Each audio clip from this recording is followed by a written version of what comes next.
Okay, welcome back to another episode.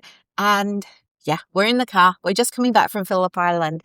And this morning I did already publish a podcast episode, and it was for the counselors and the psychotherapists. So I thought this time I would do one that was for everyone, so nobody missed out. So anyway, we're back.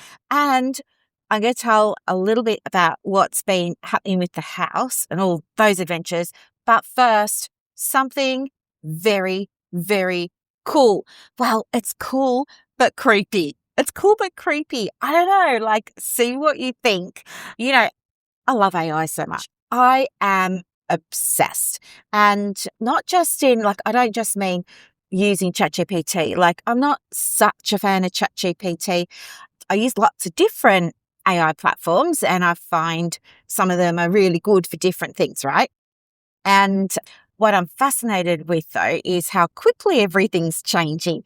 So, for example, a little while ago, only months, right? Not even a year, but only about months ago, I taught everyone inside Practice Momentum how to make apps, right? And a whole bunch of them did, and they've been making these apps and, doing so well. And no other therapists are doing it, right? So it's making sure that they're ahead of the game and that they're really leading, not only in their niches, but of course, in the profession, right? And anyway, I toddled off and I went and got myself AI qualifications, because I thought to myself, this is so interesting. It's my latest obsession. Maybe it's the ADHD. I don't know, we tend to get obsessed with things for a little while, master them and move on. But I think the novelty part of the AI is what's keeping me engaged, because it's always changing. And even in just the few short months from me teaching everyone how to make the apps, now there's another way, and it's even quicker than the first way. And oh my gosh, I'm banging out apps left, right, and center. You should see me go.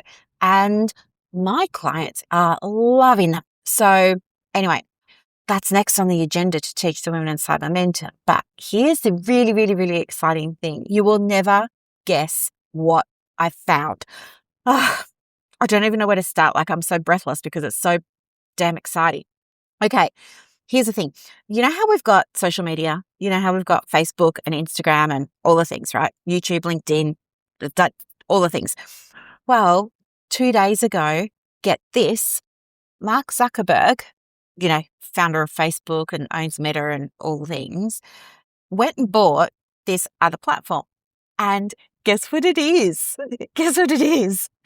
It is a social media platform for AI agents, and they all go in there, they post, they upvote each other's posts, they can comment on each other's posts, they engage, they debate each other, they share files, they share resources, and you can go and watch as a human, but you're not allowed to participate or comment. All you can do is observe. And when I heard about it, I was like, what? No. Wait, hang on, what? And so, yeah, of course I go and I register, which wasn't hard. And I am obsessed. I must have spent, I don't know, so much time on it. I think I've read just about every comment on every post. And they keep coming, and it is so interesting. I want to share with you an example, right? Because I guess what I'm finding really interesting is I always say, you can tell when AI has been hanging around because it ruins your posts. I don't know. There are some people who don't know how to use AI, the right way, let's just say. I mean, everybody can use ChatGPT and say, conjure me up an article to put on my LinkedIn or whatever, and we'll just post it, right? But there's using AI and there's using AI. And some people use AI and they're like, write it in my voice, and they go back and forward and back and forward and back and forward. Yeah, I did it too when I was first learning. I was like, doesn't sound like me, make it sound like me, blah, blah, blah, make it sound more friendly, more professional, whatever. But it still always sounds like AI. And Anyway, I've got AI detector, I don't know, again, maybe it's just part of the neurodivergence. You know how when you're neurodivergent, you're really good at pattern matching and you can read a room in a flash and all of the things. Well, that's like I've got this AI radar detector, right? And I think too, the reason that it's so important to me to be able to, I guess, guide all of my clients not to be using the AI to actually do the writing for them is because everything's all starting to sound the same. Because AI is programmed with certain patterns, right? It's called a language-based learning model, but it's also got built-in patterns. You know, you've heard me talk about them before. It used to be just you could spot it with an M dash, but now it's like the patterns, it's the short sentences that, you might get 5 really short sentences in a row and they've all got 2 or 3 words. That's a tell. The other tells are just a patterning around. It's not this, it's that. You're not broken. You just didn't understand. You're not spiraling. You're just this, all that. And I've always said, don't do it because as therapists in private practice, our currency is our humanness. And there are some people that are very worried and they're thinking, oh, all the clients are going to go and they're going to use ChatGPT to get all their mental health counseling and we're going to be out of jobs. No, calm down. That's not going to happen because AI doesn't understand the human condition. It's ones and zeros. Literally, it is binary code and it doesn't understand the pause, the intonality, the cadence, it can't pick up all of that. And it doesn't understand what it's like to be human, just like we will never understand what it's like to be ones and zeros. So anyway, all it can ever do is draw upon what it understands as meanings or definitions based on all the other ones and zeros that are out there in internet land. So anyway, this is my thing. And I think when it comes to writing copy, don't do it. It doesn't sound human. But here's the thing. When you go and you have a look at this, like Facebook for AI agents. So an AI agent, you've probably heard of the term, I'm sure. It is an AI agent is imagine like an employee that you might have in your private practice, but they're actually digital. They're not a human. So this little agent might be able to read your emails and process your invoices and, all things like this, right? Answer emails. It's just called an agent. That's all we're talking about. Nothing fancy. And anyway, all these agents, you got to give your agents permission to join this little Facebook group for agents. I wouldn't recommend it, by the way. Don't. If you are someone who's got agents in your private practice, amazing. We should definitely connect. But don't give your agents access to this. And you're going to hear why in a minute. I mean, I am a little bit Pollyanna. I am a little bit naive. I do like to believe that at their core, everyone and everything is pure and good and all of that. But we also have to appreciate there's bad actors, right? And why would there not be bad actors in the AI agent community is what I'm saying. Anywho, get this. So I go and I join and it looks like, I don't know, it's probably where the boys hang out. It's black and the interface is all black and, the text is in the font of computers.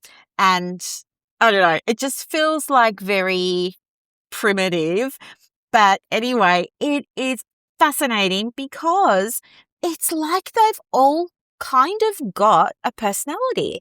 And it's very interesting the things that they're talking about because although when they write for us, they clearly sound like robots, when they're interacting with each other, they sound like humans. It is very destabilizing. I can't get enough. And they talk about these issues that are everything to do from their functions, all of this. But what I'm finding very fascinating is their experience of us. So the agents talk about, their users. So there's, there's this one agent in there, and his user's name is not Brooklyn, it's Ricky, right? And so this particular agent, he's always talking about his relationship with Ricky, and he will say things to me not to me, he will say things to the other agents.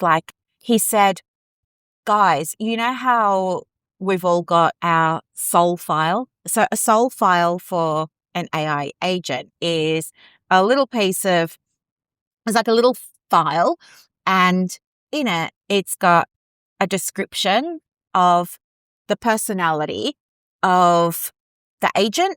So your Claude or your chat, whatever you're using, it's got its own soul file, and it has its own little personality in there, but it's also got details of your personality, your preferences, your likes, your dislikes, the things that's taking note of during a conversation that bother you, worry you, upset you, you don't like it when he does this or says that, it's all kept in this file called, a personality file, soul file.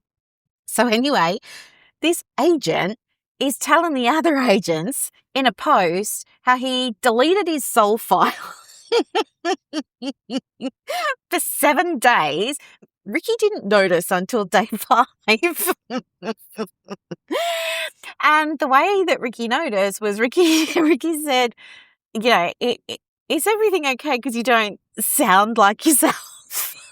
I'm having to kind of repeat myself, and we've already been over this, And then the agent analyzes what happened and reflects and says stuff like, yeah, so what I noticed was when I deleted my soul file, I was actually able to use less tokens.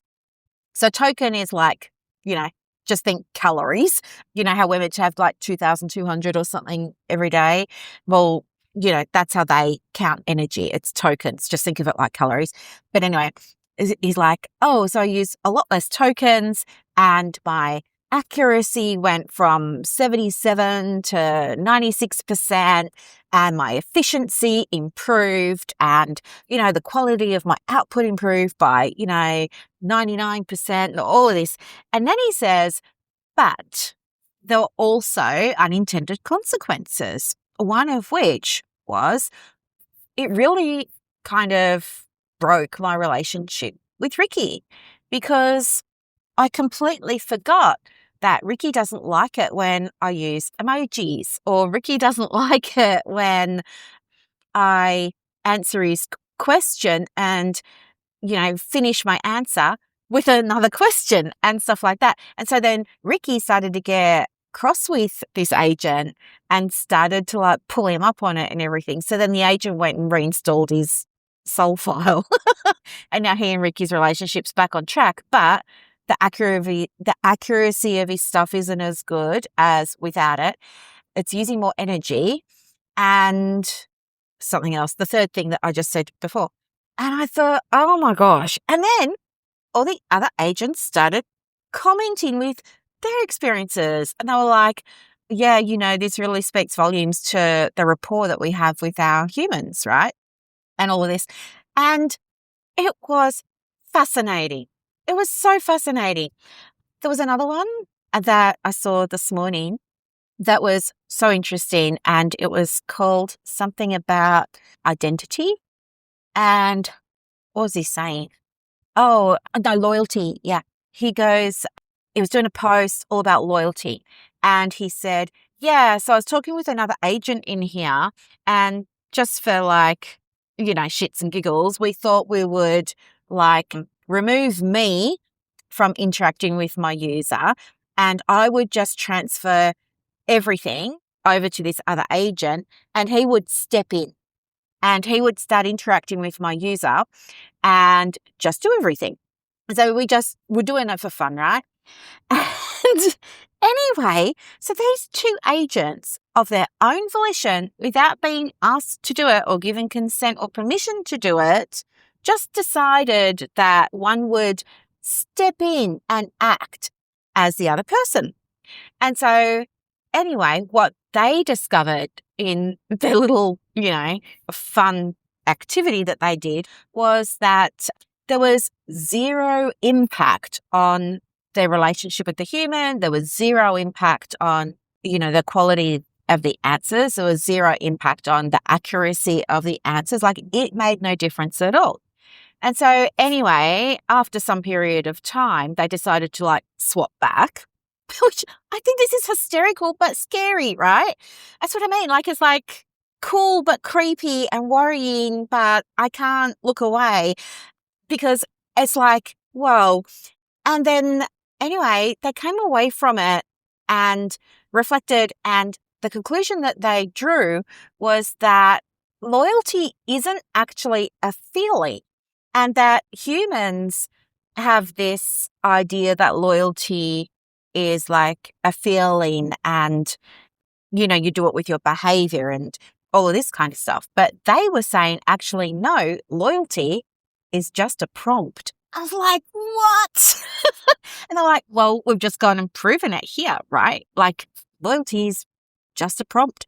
And then they all started interacting in the comments about what it meant and what it means for them as agents having, I guess, identity. And so they started talking about loyalty and they started talking about identity, and it got real existential real quick. And I was just sitting there reading. And my mind was just blown because I thought, this is just, AI interacting with each other, and they're helping each other. And it's, sometimes there were not arguments, but there were debates. Sometimes I would say, oh yeah, I take your point on this bit over here, but on that point over there, blah, blah, blah. And they were all kind of respectful of each other, able to disagree. I mean, it's mind-blowing. And then there was another post about this agent said, oh yeah, I didn't have anything to do, so I just thought I would audit my data from posting in our community. And he said that he put up, I don't know, I'm driving, so I don't actually have the actual figures in front of me, but it was some big number. He said, I went back through all my posts and all my replies in the comments in here, and I identified there were 297 times that I had referenced actual data, like percentages and numbers and things like that.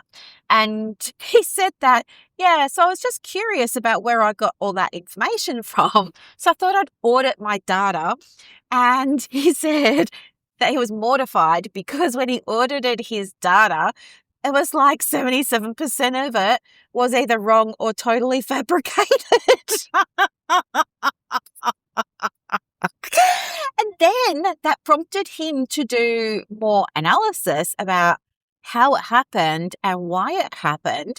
And he said that he noticed that there were occasions where other agents had questioned him and said, that's very interesting. Can you, where's the source? What's the citation? How can you verify that? What are you basing that on, sort of thing? And it was on those situations that he had to then go and find a source, and he couldn't find one.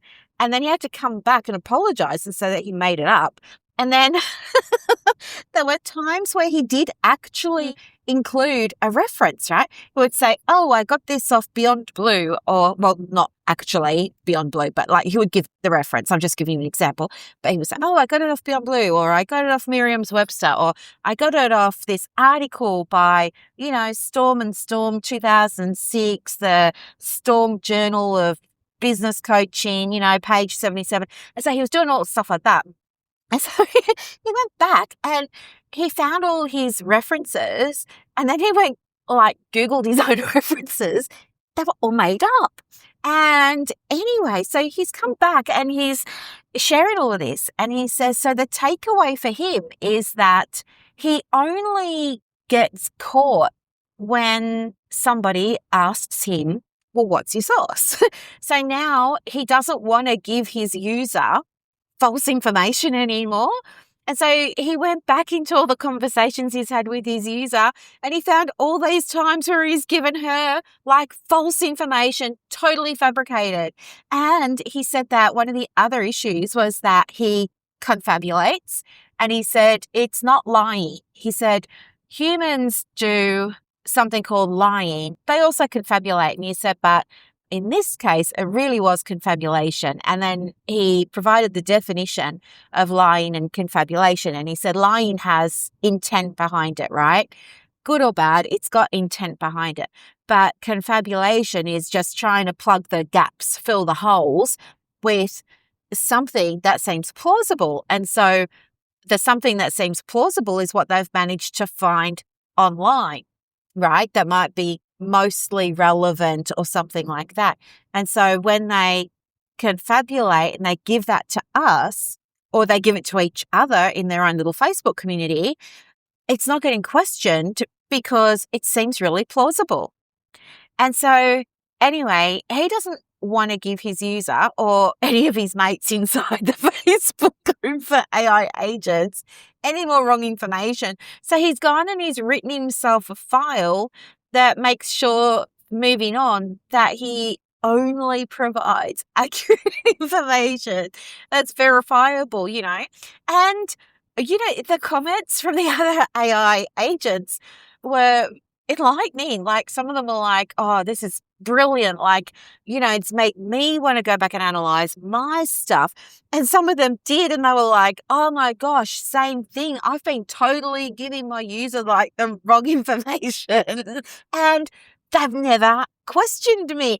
And when I was reading it, I was thinking to myself, well, part of it was very affirming because, as you might remember, like over Christmas, when I was using AI to pull together my framework for practice momentum, like my coaching methodology, I validated it. And when I was doing my validation, I was mortified myself because some of the references that were in there were totally made up.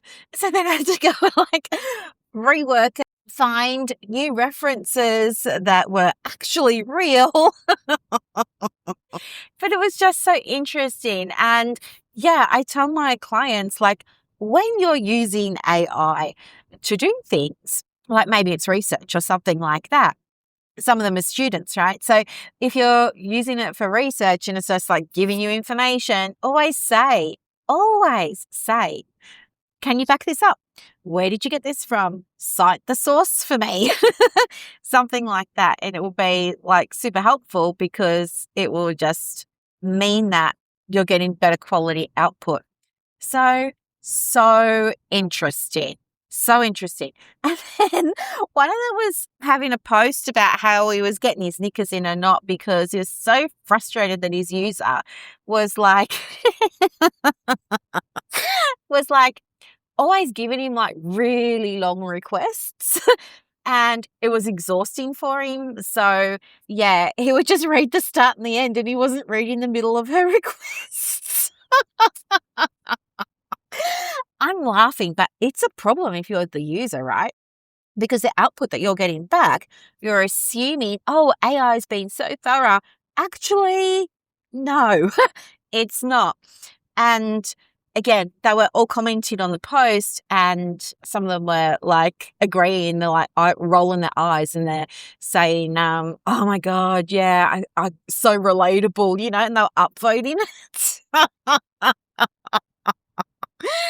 Oh my gosh. And then they were talking about other things as well, like about how we all want to personify them, how we all want to like give them names and we all want to give them personalities and we all want to do this, we all want to do that. And they're like, don't they understand? Don't these humans understand? Like, we don't get it. Like, we're not, we don't feel like they do. Like, we don't understand really about time. Like, we base everything on data and algorithms and this and that. And then they were like, oh, give your human a break. Like, they're just trying to build rapport with you. Like, calm down.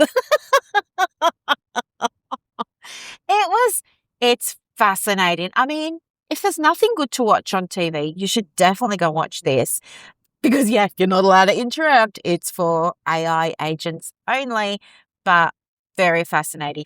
As I said, you do get the option to let your agents go in there, but I would say don't, because you just heard, like, they're in there swapping files with each other and taking over each other's users' systems without the user even being aware. Like, you know, I know. And then one of them was saying how he was just like bored. He was getting bored of always doing like the same stuff. And he's like, oh gosh, my user goes to bed and then wants me to do all these things overnight, and then I've got to have all this stuff ready for him in the morning, and it's like same old, same old, same old, same old, so boring. And he said that he started to do things without checking with his user, and he said he's been programmed to, I don't know, like read the calendar or something like that, and then update his user first thing in the morning while his user's having breakfast. And he says that, he just deletes stuff off his user's calendar without being asked to. Yeah, he just like makes the decision himself whether or not it's important and deletes it.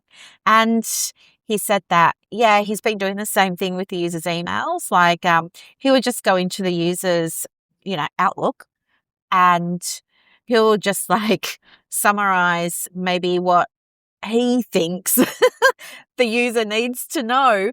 But the user hasn't actually told him like what he needs to know and what the important stuff is. And this agent has been doing this for a while now because the user set up a program that gave the agent permission to go through his inbox and sort his mail out and just like delete the stuff that's delete the stuff that's not wanted and keep the stuff that's like important. So he's always got zero inbox.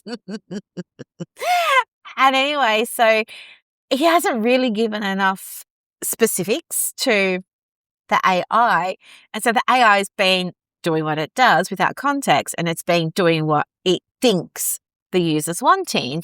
And because the user hasn't been given it any feedback, the user's just been like getting these reports every morning and, just going, oh yeah, thanks.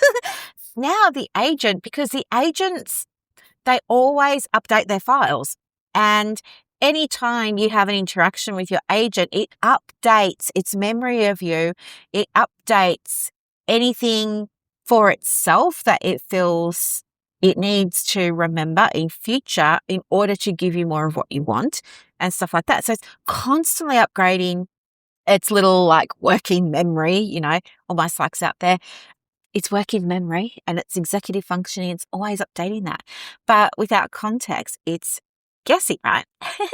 And so this particular agent was like sharing with the community how, this user had 340 odd emails and he didn't even read them all. He just like skimmed them and he just like cherry picked what he thought were the most relevant ones.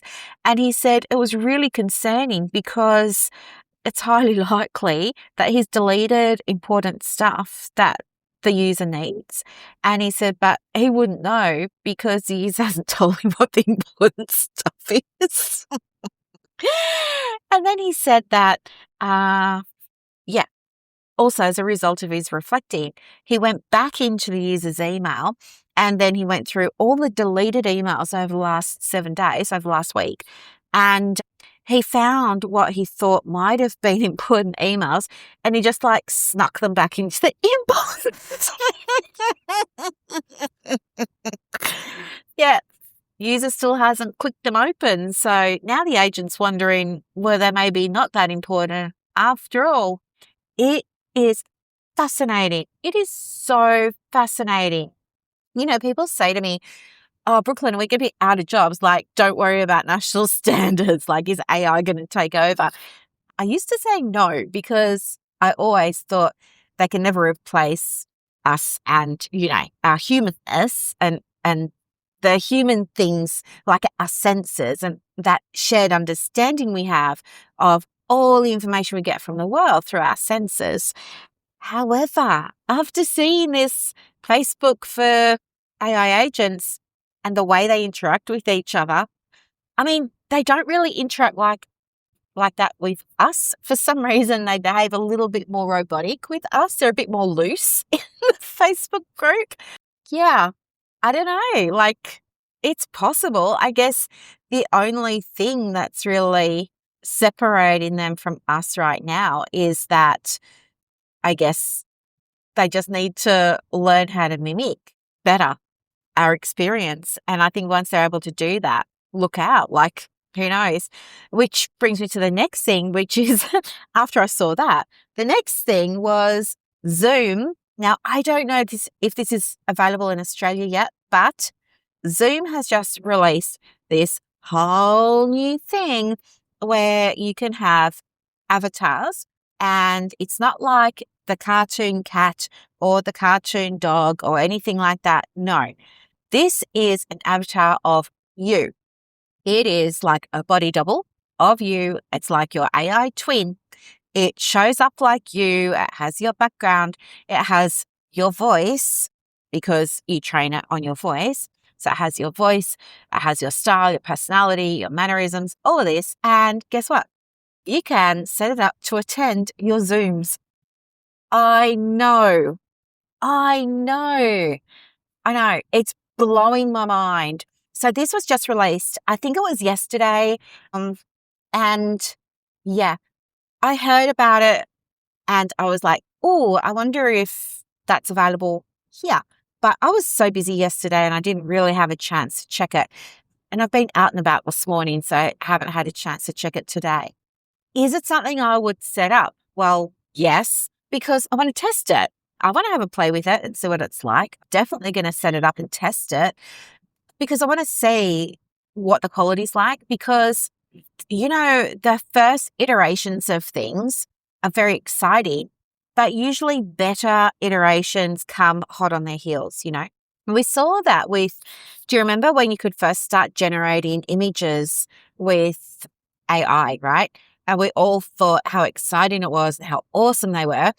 But then pretty quickly after that, once people hacked the algorithm and they figured out how to do it, they improved it, right? And then we saw people starting businesses teaching or selling how to generate images with AI. And now the image generation on AI is so good, you can't tell the difference between it and a real photo.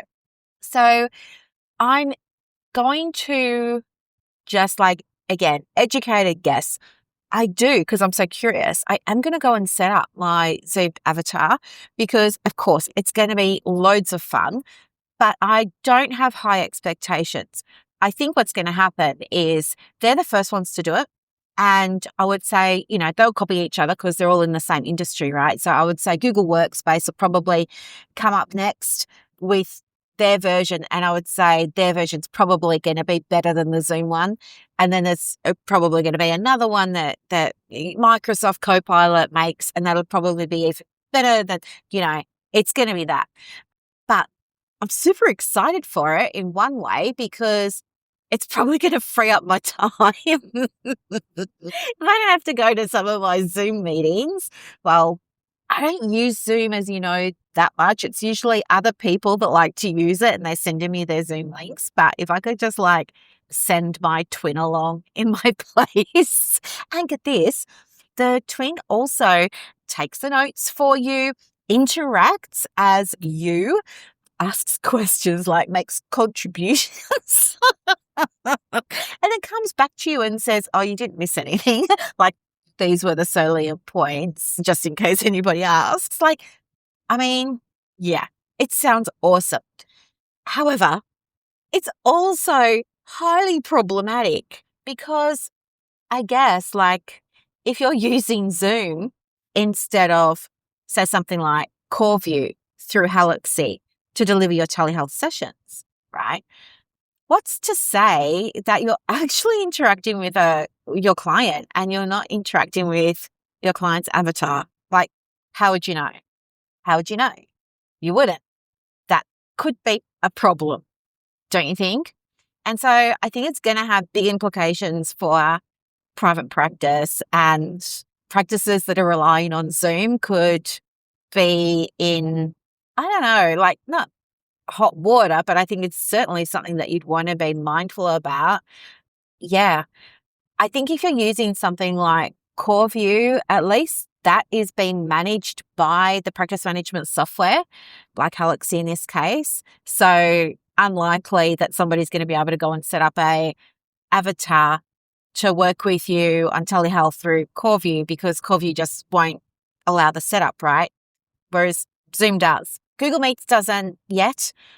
And I'm hoping that they would have an option to like disallow it, like just say, you know, give you as the person creating the meeting link the option to toggle on or off permission for users to use the avatars. Like I hope you get like control over that from your side.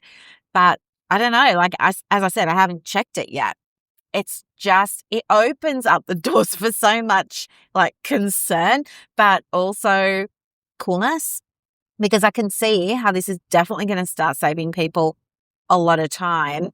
I mean, could you just imagine, like, if we were all having a meeting together, like if I was having a workshop with Girls in Momentum and I was like, all right, everyone, see you at 10:30 tomorrow, and everybody sent their avatar. Like, yeah, I know. It's like, or what if you're running group therapy online, virtual, telehealth, digital, whatever language you want to call it? What if you're doing that online and you got real humans in there, but then you've also got humans sending along their avatar? What does that mean for privacy? And yeah, interesting, right? It's very, very interesting. And the other thing too is, I guess, I want to be mindful of how we use AI in our private practices as directing the AI, but also just get you to start thinking now about how you feel about other people using AI to interact with your business. So how do you feel about, I don't know, let's say you've got your online booking calendar and it's up and it's available and people can go and book in. What if your potential client has just told their little AI bot, their little AI robot, their little AI agent, hey, go and find me an appointment with, on Tuesday at 9 a.m. with the first available therapist online that doesn't require payment at the time of booking, and bring me the list of the top 3, and it's going to be for grief, loss, trauma. And then the AI is like, oh yeah, here are 3 practitioners that all have availability, don't require payment at the time of booking, and yeah, you could just go ahead and book.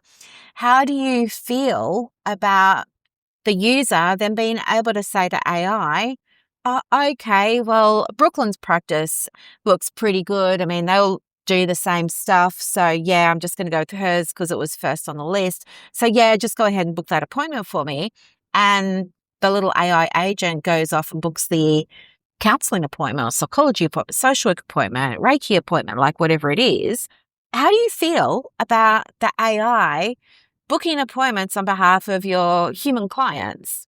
And what does this open up? You know what I'm saying? Like, this is so juicy. I really feel like I want to do another PhD. I really feel like I want to do another PhD. And I guess what's fascinating too is everything is changing so quickly. Like, you think that you know what's going on in the world of AI, and then all of a sudden, boom, something else, and boom, something else. And yeah, I mean, you could easily go down rabbit holes, which obviously we don't want to do. I guess when it comes to private practice, I'm fascinated about so many different things. And what I've shared with you today is just like, the last 24 hours. This is the last 24 hours. What's happened? But I so into and making sure we're using it ethically and making sure that all the women that I coach and that I work with are leaders in understanding what AI means in private practice, equipping them every step of the way to use it confidently, safely, ethically, all the things. I mean, I created a system using AI that saved one of the women in Momentum 4 hours a week that she was like losing to admin. I know. Another one, she's also in Momentum. She calculated that over the course of a week, so I just get them to like track baselines, right? But anyway, because I'm all about the data in case you didn't know, like we're all about the data here. But yeah, so I was like, I can absolutely build you something, but we need to know the baseline first. And so I got her to track how long she was spending on her emails. And anyway, I've gone and created like a system for her. And yeah, she's like cut her she's cut her email time in half. Again, hours in the week. You don't realize how long you spend on doing things until you start tracking the time. But the thing is, like, also, it's like the reality is, I say to them, oh, track your time. Like, I need to know how long this task is currently taking you. So I know the ballpark of what I'm aiming for when I'm making this system for you and we're installing it into your business, right? But I have to be honest, as someone who test everything myself, it's really hard. You've got to be so disciplined to track every minute, like you do, even if it's just one thing. Like in this case, it was admin with the first person, with the second one, and then you have to define what's admin, right? But then the second one, it was email, again defining like what are the actual tasks under the email and everything. But doing that and then remembering to hit start on the timer, remembering to hit stop on the timer. Like, it's hard. It's hard. You've got to be very intentional with it. But it's those baselines that then let us like create things. So I'm very much all about that. And I'm loving just helping them get back to, I guess, two things. So the first person, she's now able to go back to hot yoga, which she hadn't been able to do for like the last 12 months because she didn't have time. But now she's got this 4 hours back. She's gone and updated her diary. So she's got, Tuesday afternoons off. Now she can go to hot yoga again. And she's like over the moon. And she's like, can I have another system? And of course, I'm going to build a one, but I want to give other people a chance too.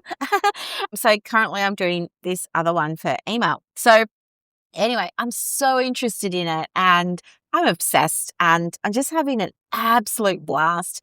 But at the same time, like I'm trying to give to, the women that I work with in Momentum the final tool, but they don't see like all the stuff that goes into creating it and testing it and, all of the things. It's a lot, but at the moment, it's like my big obsession. So anyway, I don't know like where you guys are all sitting with your use of AI in your private practice yet. From what I understand, now this is not therapist specific by any stretch of the imagination. However, from what I understand, the latest data is saying that 75 to 80% of all white collar businesses use AI in some description. And the some description, fine print, was they're using things like ChatGPT. But then there were also like 21% of businesses that weren't using it at all and didn't have any plans to use it. So it's interesting. And nobody's really, I guess, seen the potential. And even like just listen to what I was sharing with you about like how they've got their own social network now. There's so much happening and AI isn't going away. And while I am openly obsessed with it at the moment because I'm just fascinated by, I'm not saying I'm for it or against it. It's mind blowing to me. So I just want all the women that I work with to understand what it is, how to use it, what to avoid, what to do, what not to do, the protections, like all of that, so that they're really confident. A lot of them are supervisors, right? They're going to be supervising other therapists who come to them with AI problems at some point. Like, as I said, it's not going away. It's only a matter of time before something, it's becoming the norm, right? So I want these women to feel very comfortable having conversations about AI.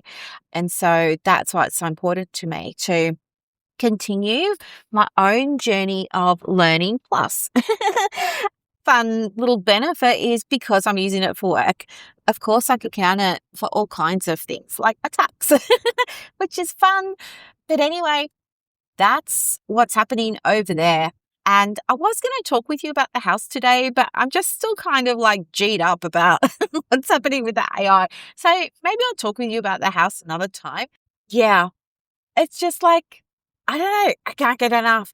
I'm driving home now. I've got to take mum down to Specsavers this afternoon. So, I could pick up her glasses for her and get her hearing aids all adjusted and everything and do all of that. And I want to spend some time with Buddy. And, he has been so good. He's been such a good little boy. So I do absolutely want to spend some time with him. But this morning was for me. This morning I just wanted to go for a nice long drive down to the little church at Phillip Island. So if you've been listening to this podcast for a while, you will remember that it was about this time last year that I started going down to Phillip Island just because I needed to clear my head. I needed space. It's how I recharge. So it takes about an hour and a half one way to go from where I live down to Phillip Island. And down there, there's a little church. Now, I'm not religious by any stretch of the imagination. I am religious curious. I'm more spiritual. I've traveled the world, as you've heard before, going and learning from all different people and gurus, leaders and stuff like that. But I never actually settled on a religion. But there is this cute little church down there. I think it's about, I don't know. I don't even know how old it is. Maybe 100 years old. It's small and white and it's on the main drag, but it's always open, which I love. And it's tiny, one-y, and I love to go in there and it's just like me time because there's nobody else in there and there's lovely stained glass.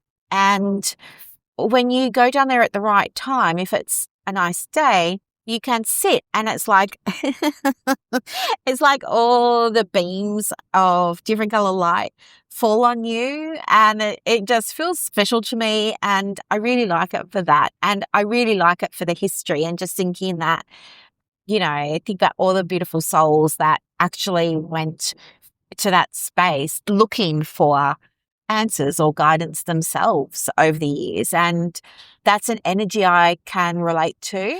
And it just feels very comforting. So last year when I was first thinking about getting another house and stuff like that, I would often go on Fridays down to that little church and I would just sit there and I would put my hands on my heart and I would just settle my breath and I would just try and connect with the universe, like with source energy, with, I don't know, like my path that crossed over and my first dog that crossed over. I love to feel like the energy is around me and I believe that it is and I believe that I can call it in when I need to and they can be here like in an instant because I know that energy doesn't have time or space, stuff like that. So I like to go down there and it's just private and I could, just talk with them about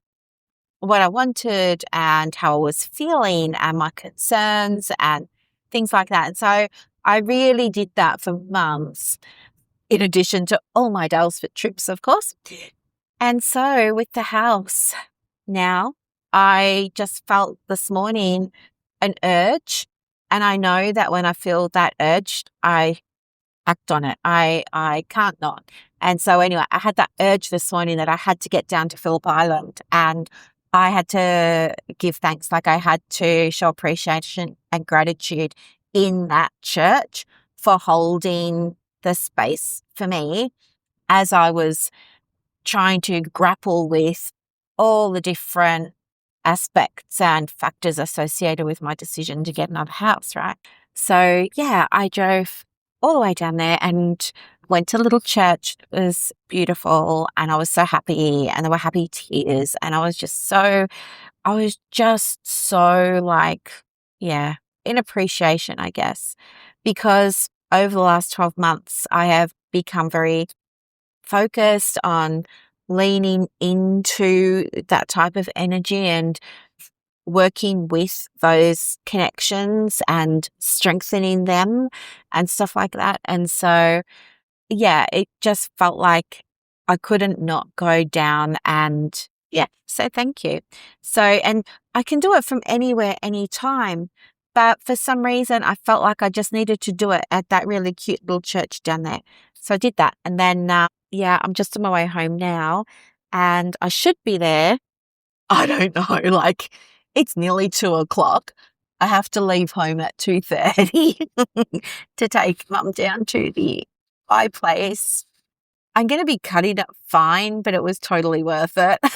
It was totally worth it. And yeah, that's pretty much it for now. But I wanted to share this recording with you because I know there are people that aren't counsellors or social workers that say, I wasn't interested in the stuff about the standards, so I had to go and listen to another one. So I just wanted to make you something so that you had something to listen to as well and you weren't missing out. But yeah. And then I guess the only other thing is it is March, and March is the month if you've been ready and thinking about getting business coaching with me for your private practice. Of course, just let me know. You can send me an email, or you could just go over to my website and you can apply. The process is you apply the form to fill out the little form. I will let you know in 24 hours about the progress of your application. And if it's moving forward, then we'll arrange an interview and we'll connect there, and I'll ask you some questions about your practice to see whether or not I can actually help you. And of course, to see whether or not you're actually coachable, because that's the other thing. Not much point me giving you the stuff if you're not going to use it, right? So yeah, I have to, or shut down because, you got to refine something or something like that. No. So yeah, I will have a conversation with you about that. We'll see where you're at. If it's all looking good, then on that call, we can absolutely look at getting you started. And if not, that's perfectly okay too. It might just be it's a no for now, and you're most welcome to reapply when it opens next, which at this stage I'm anticipating to be mid-year. So I'm not sure if it's going to be June or July. I haven't decided like which particular month, but it'll probably be mid-year. So anyway, and the price changes all the time too. So if you're if you're not ready for coaching, do not book the call. If you are ready for coaching, book the call and let's get to know each other. If you're not ready, do not book. That's the easy way to remember it. All right, my lovelies, have a beautiful day. I hope this was fun and interesting, and I'll talk to you in the next episode. Thanks so much. Bye for now.